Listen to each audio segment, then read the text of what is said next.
wuotho kodu. Machiegni ahinya. Kaka namna pok wawinjo kana namna tich misetimo e kaunti ma Homa Bay Dr. Osogo. Wawinjo na Dr. Christine Ombaka. Isewinjo seyo mopogore opogore ma bende inyalo duoko gi sani. Erokamano ahinya miya thuolo mar duoko jopiny. Ng'enygi owacho na lal nigi ofisa olor ogo kiful natiyo maber chon to sani ok ati maber gik moko mahamago. Adwa lero ni jopiny wacho ga uradiera ka wachopo e gima iluongo ni television mineni piny mangima to temi wacho adiera. Ofisa oyaw from Monday to Monday except mana Saturday gi Sunday. Weekend kende. Office oyaw kata kidhi sani enie dier siaya ter. To bende yudori office nikech mane moko kuom ote mana donjo. Office oyaw nitie joma tiyo na emomiyo ndikgi ichulo gi msara. Office oyaw all the time. An kaka Christine Ombaka aonge office kanyo 24 hours kaka jopiny nyalo paro ni anyalo tiyo. No. An koma nokela Nairobi e bunge ma Nairobi.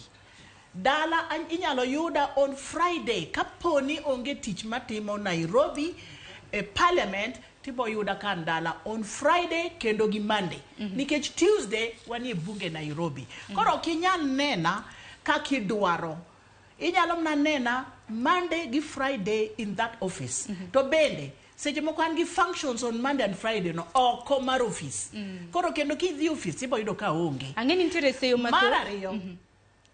Tich mar bunge ok en mar bede county, ok an county MP, ok an ng'ama tiyo e county assembly, ma ng'ato nyalo nena sate. No.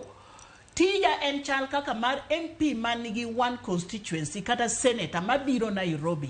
Mane momiyo kiwacho na lalni, iwacho the truth. Nikech mano okonego bedni anie kor gweng to jowete wato nie bunge. Mana mapiyo kapok wawinjo Dr. Osogo. Yes.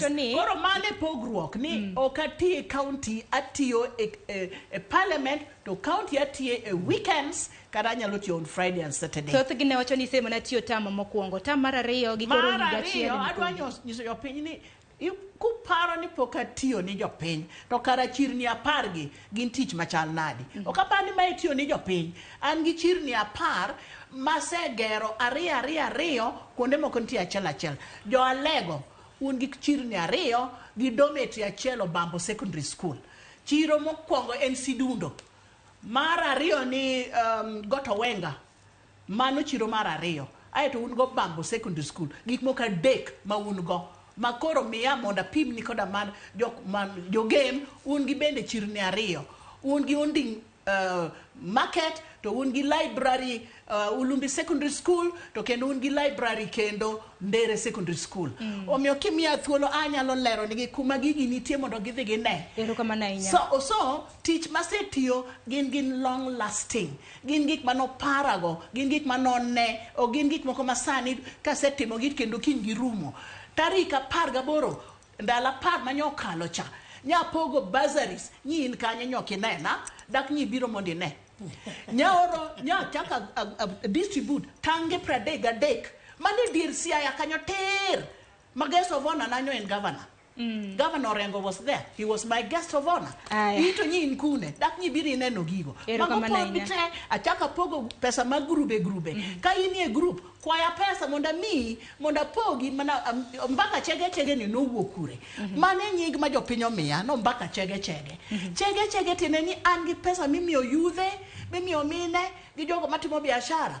To in ko kikwayo tipo wacho no Mbaka lal. Erokamano ahinya. Ng'eni Dr. Ombaka ginyalo bedo mathoth lakini pod wadhi godo nyime. Koro adwa nyiso jopiny pod odong gi atiya. Adwa nyiso jopiny tiyo atiya.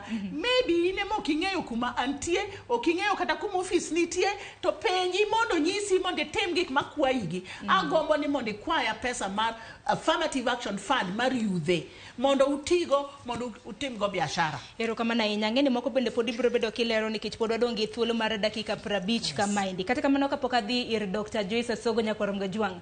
Wawinjo ne bende